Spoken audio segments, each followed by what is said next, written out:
Hey, what's going on, guys? King Rocks is here, welcoming you back to an episode of Let's Play Baldur's Gate 3. This is episode 2, I believe. Yeah. In the first episode, wow, as you can see right here, this is the Nautiloid we were on. This little artwork right here. And make sure we're recording. We're all good. Right here, this is where we left off. Um, so in this episode, we're going to continue on with our main adventure. I will also explain some more mechanics like leveling up, as you can see down here. Maybe a little bit more combat and stuff like that. But in the first episode, we saw a opening cinematic of someone putting a tadpole in our eye, a mind flayer tadpole, which will turn us into a mind flayer. These big squid looking things with big tentacles. Um, and we were on their spaceship, this thing that crashed, called the Nautiloid. And when we were on that ship, we found. I just picked up a clamshell. When we were on that ship, we found. What did we find? We found.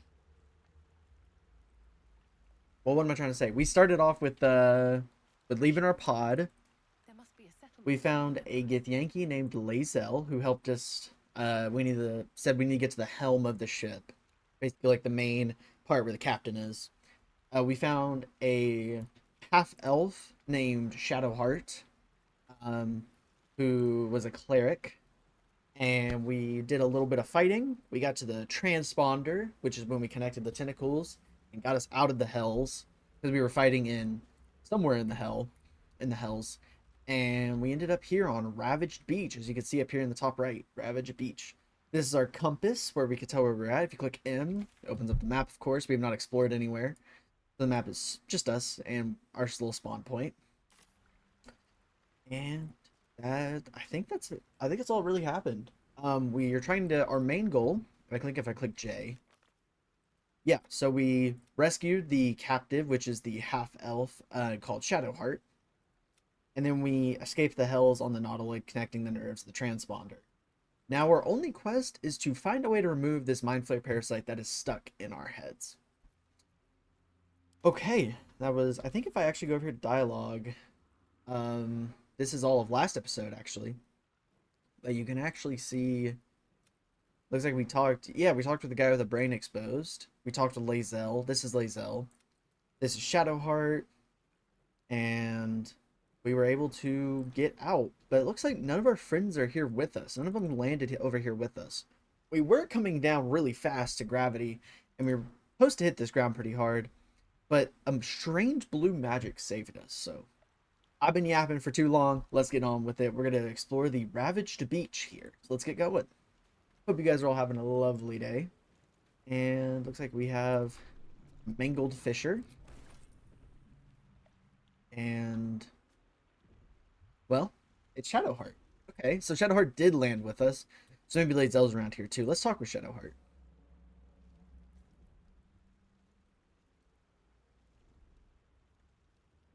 There's that Rubik's Cube looking thing, orange and gray. We could reach for it, or I think we just wake her up. When she grabbed it out of that pod in the first episode, she seemed very secure of it, so I don't want to take it from her. So we'll just wake her up. Do the nice thing. You're alive. I'm alive. How is this possible? I was hoping you might know that. I remember the ship. I remember falling. Then nothing. Hmm. Do you have any idea where we are? No, I don't recognize this place. But anything's an improvement on where we just came from. First things first, we need supplies, shelter, and most of all, a healer. We might have escaped, but we still have these little monsters in our heads. We? You want to stay together? We need each other, and we both know what's at stake. Can't think of better company. Okay, so this thing right here, Shaw plus 10. I will explain that in a little bit. But all right, we can stay together. Let's get moving. One thing, just before we Mhm. go. I wanted to thank you again for freeing me. It would have been all too easy for you to run right past my pod, but you didn't. I'll remember that. Lead the way. Cool. So we do have Shadowheart here. Now, as soon as we acquire another person, this over here, this is what's called the sidebar, will pop up, and we can Let's get on with it. change between our two people, Let's get going. like so. And also it unlocks you to click tab to open up the inventory for everybody. So we can see Shadowheart still has the Everburn blade right here from when we dropped it off of the Commander Zulk in the first episode. And you see we have a bunch of different stuff in here, like a sword, some maybe a bow or two, a bunch of different stuff that if we use them, I'll explain what it is. But until then, I won't explain everything in my inventory because then this will be a super long episode. Speaking of long episodes, instead of making these like 2 hours long, I'm just gonna play for a long time most of the time, and then I will just break that up session into episodes. So an episode may randomly end after a fight or after a dialogue. It won't end so abruptly like during a fight or during a dialogue, but it may just, after we finish a fight, I may end it or anything like that. I won't do an outro because it'll be like just out of nowhere. I didn't know it would be the end of the episode until I'm editing it late. So, yeah. Okay. So, we're going to level up now. So, if you go down here, you can click this button to level up, or you can go up here and click this button to level up in your inventory. That's with I if you're playing on PC. So, this is the level up screen. As you can see, it is the exact same format as when we were making our character with the same background and everything. So we'll go through it slowly. We're leveling up from level 1 to level 2. You follow the cursor in the top left. We're a ranger that's going to be level 2. Our health is increasing from 12 hit points to 20. We are getting 2 level 1 spell slots, which are restored upon a long rest. I'll get to the long rest later. We gain 2 spells that we could choose from. And we get a passive fighting style. Don't worry about this up here. This is if you wanted to add a class. If you wanted to do something called multi-classing, you can. But we're going to get to that later. I don't recommend doing it this early. So let's see what spells we get. Okay, we have a good mixture of damage spells, movement spells, animal spells. I will get to, like, I'm not going to explain every spell, otherwise I can make a whole episode explaining every spell. Instead, we're just going to go with the damage spells for now, which is Ensnaring Strike. Your attack summons thorny vines that possibly ensnare your target. And what does Ensnare do? If you click T, it'll open up this, and you can actually hover over highlighted words to read, cannot move and take 1 to 6 piercing damage per turn. Now, usually, I don't read this bottom part down here. Most of the time, it's very technical. Basically, when I read this, I see I do 4 to 11 damage. If it hits, they can't move and they take additional damage. That's how I read it. You don't need to get technical with it, like advantage and saving throws and all that stuff. So that's how I read it. Same thing here with Hail of Thorns. It does 5 to 21 piercing damage. It deals 4 to 11, then 1 to 10. That's how I read it. I can explain more as I use the spell, but until then, we're just gonna go with the high damage spells, and that'll lose that. So then we're gonna go on to passive fighting styles. I think you only get one of these basically based on your class. The more physical fighters, like fighters, rangers, paladins, maybe even warlocks, get this option pretty early on, sometimes level 1, sometimes level 2, sometimes level 3. Basically, adopt a particular style of fighting as your specialty.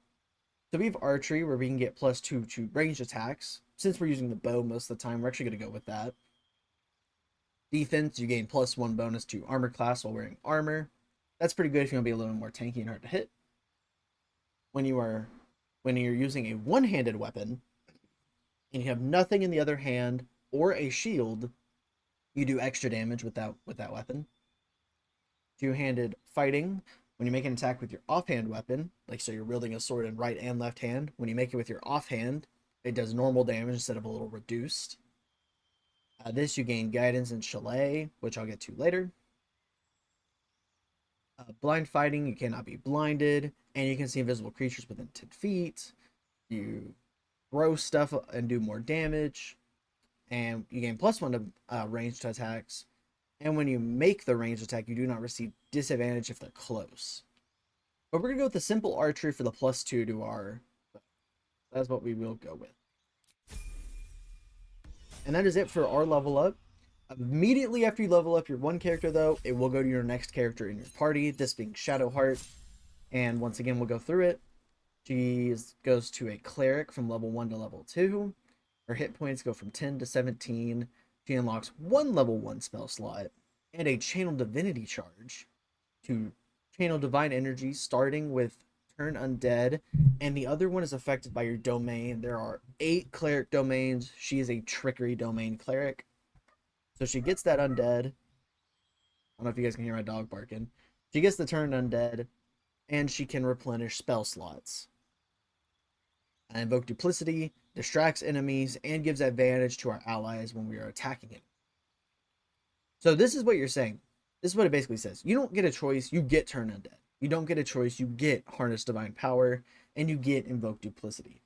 You just get them. You can't decide. However, the next page, prepare spells, you have 6 spell slots, and you can choose what you want to do with those spell slots. Me, personally, I'm going to do this. Inflict wounds, 3 to 30 damage, melee. If you actually see right here, it says melee. Guiding bolt, 4 to 24 damage. It is a little bit less damage, but you see it's actually 60 feet instead of melee. So getting rid of potentially 6 damage overall, but you get it to be a ranged spell. This is one of the better cleric spells in the game. Healing Word, which is a ranged heal. Cure Wounds, which is a melee heal. Blessed, which is you bless up to 3 creatures, probably on your team, that gain a 1 to 4. This is what it means, 1 to 4. It's actually 1 dice 4, 1d4, which means you're rolling a 4-sided dice if you're not D&D. But you don't know much about D&D, that's fine. I didn't know about D&D when I first started playing this game. But it means 1 to 4 right here, 4 being the highest, 1 being the lowest, because you're just rolling 1 to attack rolls and saving throws. And Sanctuary, you or an ally cannot be targeted until you harm or attack a creature. You can still take damage from area spells. So no one can run up to you and swing their sword at you or hit you with a bow if you have Sanctuary on. And it lasts for 10 turns. You can give it to anyone within 60 feet, and it is dropped when that person attacks. Okay, now that that's out of the way, and we have Shadowheart, I can actually show you guys. This is her hotbar. You can see there's a big difference. I have a lot less than she does. What's next, I wonder? So we're going to, this is a mod I have on, where every time we get a new person, we have to swipe all these red bars over, just like this. It is a mod I have on for bigger hotbars, because eventually when you get so leveled up, you have so many spells and so many attacks. On the original hotbar, especially for paladins, on PC, you're not able to see everything at once. Everything's filled up. So I do have a modded hotbar on for that reason, in case we do get a paladin. But if you hit this little lock over here, as you can see, it is unlocked, so I can move stuff around. But if it's locked, you can't move stuff around. So usually what I like to do is I like to put my main hand attack over here, because she has that mace. I put it over here. We're going to give her a bow. Like so. You could drag it from your inventory to their range slot. And we're going to continue to make it something like this. I like to do the bonus action blue spells. I'll explain them later, next to each other. And then the gray or the brown ones just kind of close enough to each other. All the spells go into second compartment right here. I like to put cantrips, ones that don't cost. See, there's nothing right here. It does not cost a spell slot. Like this one right here will cost a spell slot. So you also got to look. What's a concentration? Does it cost a channel divinity charge? I don't know. It may. We're going to put resistance, guidance. Then we'll do our healing spells like so. We will then do our more clericy spells right there. And then we will move. Most of the stuff will go right here. We'll do that for the time being. Then we have our 2 damage spells and then our clericy support spells. But this is what our hotbar will look like for the time being. I will explain more of these compartments over here. I feel like, yeah, okay, we don't need to do it for us. But I will explain it later as these pop up. With that out of the way, let's get going on the Ravaged Beach. There'll be a lot of stuff I have to explain. This is interesting. Because right now, we see this little red thing right here. That is an enemy, but he does not seem to be in combat. So since we see an enemy, instead of just running up and charging him, if we hit Shift C, it'll crouch the whole party. Don't mind if I do. And then we can actually go over here and look at it. That looks to be one of those brains we saw on the ship. So let's follow. Yep, it is. Oh, it looks like they just started combat and rolled for initiative.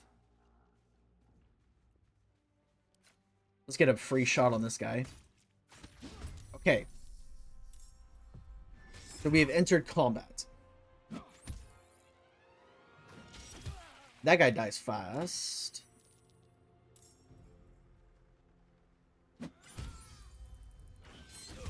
Oh goodness. There's a lot of death happening over there. So we are in combat now. I will explain what's on the top again. It is turn-based combat, meaning nothing will happen as long as it's my turn. I decide what happens. It goes from left to right. So after me, right here, after us, it'll go to an intellect devour, and you can actually click to see it is this one that's going next. Then it'll be this guy over here, and then Shadowheart. So let's see. Our Executioner Sword, 5 to 10 damage. Our bow does 4 to 11. So let's see. If I were to swing my sword, 5 to 10 damage with a 90% chance of hitting. That's pretty good. 90's pretty high. Our bow, 4 to 11, 95% chance of happening. Okay, that's pretty good as well. Let's go for our bow shot. 4 damage. Okay.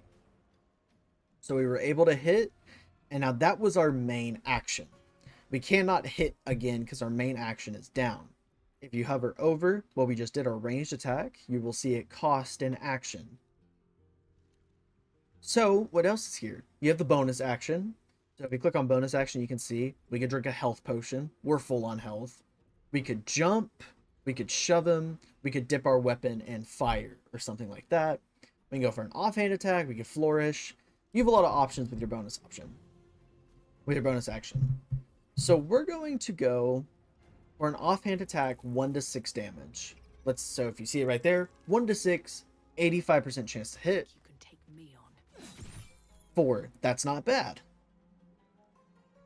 So we're going to get right up on him. And the reason I do this is because we received the threatened condition. Enemy is close, has disadvantage on ranged attacks. So usually 95% of the time when you see threatened, it's usually pretty good like this, because if this guy tries to run away, or I try to run away, as you can see right there in small yellow letters, provokes a tap of opportunity. This means if either of us run away from each other, the other person gets a free attack. So we don't want to cause that, so we're just going to end our turn down here. You also have a set amount you can move each turn, which is 30 feet for most races.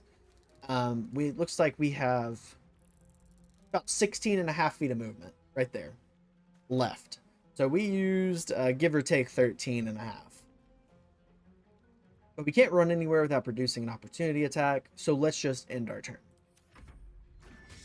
He hits me for 5, and he ends his turn, goes to that guy, he hits, he ends his turn.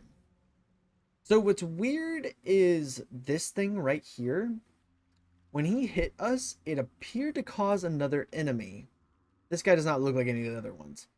That is because I have a mod on that adds enemies to the fight with this unusual diamond, creates cloned enemies when in inventory. So as long as we have this diamond in our inventory, they will create cloned enemies. I am doing this for harder fights, longer fights, and more XP. So now it is Shadowheart's turn, And we can see we're not going to use a spell slot yet because the fight is looking pretty good in our favor. So let's see. We could do our main hand attack on... We can't even reach this guy. So you see how it says not enough movement to hit him? If you see... Let's go over to jump. Jumping uses 10 feet of movement and your bonus action. But you can jump 18 feet. Meaning at the cost of your bonus action with Shadowheart, you can jump an extra 8 feet. So we could jump and then attack him. But do we really want to do that on this guy, for example? 3 to 10, 65% chance of happening. I'm probably not going to hit him. Or we can look at our two damaging spells. Firebolt, 1 to 10, 70% chance. I like that, it's a little bit higher. Or Sacred Flame, 1 to 8, 55% chance. So obviously, Firebolt does the highest chance to hit, which is usually the one you want to go with. It hits for 6. He is left at 1 HP. We're going to keep Shadowheart towards the back here and keep us in the front. Usually you want to keep your rangers in the back, but we don't have an actual frontliner yet. So that is all. We're in good spots. We're going to end our turn. Okay, so this guy... Oh. This guy went and tried to attack Shadowheart, but missed.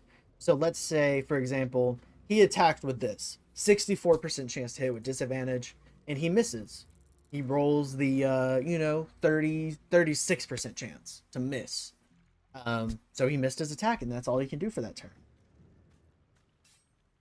So, let's see. We have this guy right here, 27 health. Now, I do have this on. Kill switch. Attempt to kill or some or all of the duplicates. So let's try it. It misses. Let's try it again. It misses. Let's try it again. For some reason, we have that on, and it gives us 10 XP. I can't really explain why. But we're going to skip over that for now. In front of us is the same Intellect Devourer with 1 health. So we could use our main action to hit him for 5 to 10. 90% chance. That is a good chance of killing him.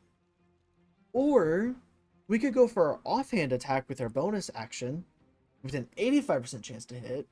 If this hits, we keep our main action to where we can maybe try to get a bow shot off on the other one. So it's kind of like attacking twice. So let's go for this. It hits. This guy's out of the fight now. And we can run and potentially barely get another attack off on that guy for 7. If I would have used my main action to hit this guy here, I would not have had another attack for him because my other bonus action for an offhand attack would have been melee. And look at the difference between us and the Intellect Devourer. It's like, it's 50 feet-ish. So that is why. Shadowheart's quite far away. Shadowheart might not be able to hit this turn, but let's try. We're going to use our jump, which is 10 feet of our movement, so 10 of our 30 feet, plus our bonus action to jump 18 feet. Then, Shadowheart is going to run as far as she can, and it's quite far away, but let's see. Let's try a Firebolt. Really far away. Cannot hit that Firebolt. Sacred Flame. A little bit further on the line. You can see it right here on the docks. I'll actually zoom in. You can actually see this white line right here is how far you can actually throw it. Let's try our bow. Our bow's the same. We won't be able to hit this turn. So we can't use any actions this turn. So what do? Well, you could heal a teammate, but we don't really need to heal. And nothing will hit. So what do? Well, you have this thing called dash, which doubles your movement as your action. So our action goes away, but we can now move another 30 feet. This is to set up for next turn, where next turn she's guaranteed to get a good hit off. And you can actually see in this little box down here, see right there, the black bar is how much movement she has. It's out, so it's black. Her action is gone, the little circle, and her bonus action, the triangle, is gone. So she's done everything she can in turn. The Intellect Devourer gets a kill on the other fisherman. Now it is us and Shadowheart versus a 7 health Intellect Devourer. Let's see if we can't kill this guy. And we crit for 7. Perfect. So a crit is everything in this game is based on a dice roll, 1 through 20 dice roll usually. And if you ever roll a 20, you crit them for a critical hit. If you roll a 1 though, you get a critical miss. So every 20 is a guaranteed hit, every 1 is a guaranteed fail.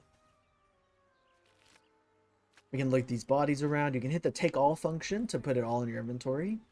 It looks like they don't have too much. Nothing at all.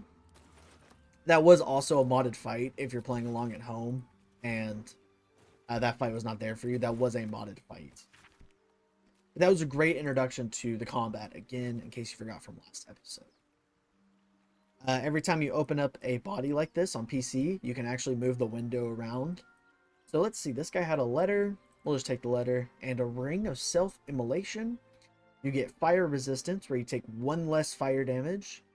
And you get a bonus action to set yourself on fire to gain heat. There is a build in the game where you can set yourself on fire and convert it to fire damage. I've never tried it before, but we are going to put it on for that 1 less fire resistance. So this is your ring slots right here, your boots, your gloves, your body, your cape eventually, and your helmet. So Shadowheart has a circlet, no cape, some armor, no gloves, and boots. There's also the rings right here, a necklace, and then I'll explain the other stuff later. This is your melee weapons, and your ranged. Then I'll explain these, this, and that all later. Dead fisher. Keep grabbing these fishes off the ground for camp supplies, a violin, and a thieves tool. So a thieves tool is how you lockpick. How you lockpick a chest that's locked or a door. And this right here actually goes here. This violin goes here.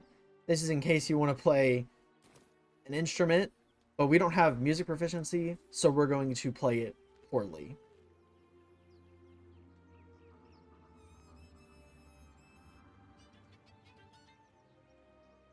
So yeah, we're not music proficient.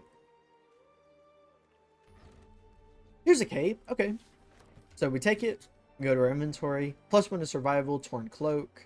We can put it up here in our cloak spot, and now you can see we have it on our back. We're going to keep looting all these bodies.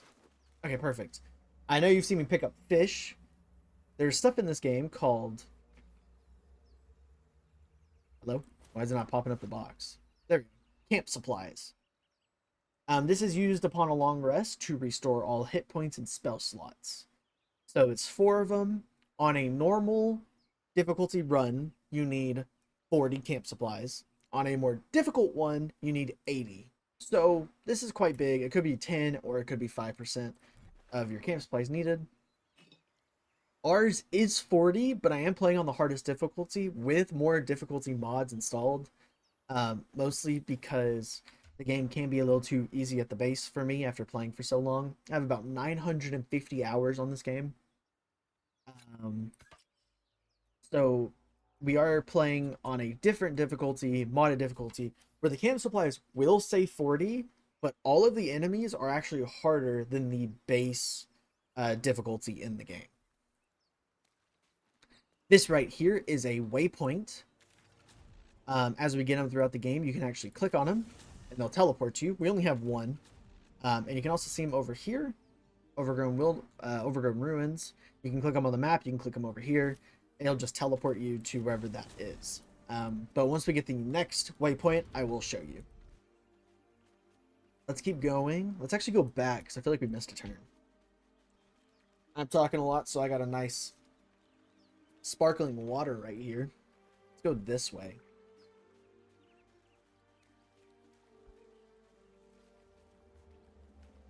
Yeah, make sure it doesn't spill. Tongs, rope. We can sell it later. Doesn't have any uses. A mangled fisher has fish and a bottle. Okay.